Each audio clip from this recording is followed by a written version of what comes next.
Salutare toată lumea, sunt GamerBlockite, sunt YouTuber nou și am zis că e prima dată să vă arăt un server de multiplayer. Sper să vă placă, eu zic că da. Bine, se numește mc.atlantis.com.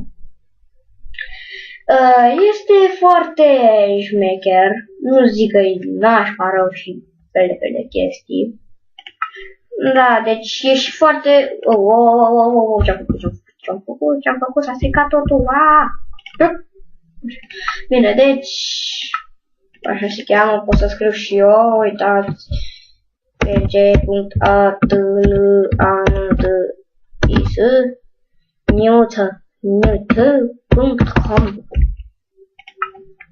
Și vedeți că merge și dacă scriam greșit mi apărea aici un server în Minecraft server și scria că nu merge, știți voi, ăla o scrie că nu join the server și aia. Dar, da, deci e foarte șmecher și vă faceți voi, scrieți acolo register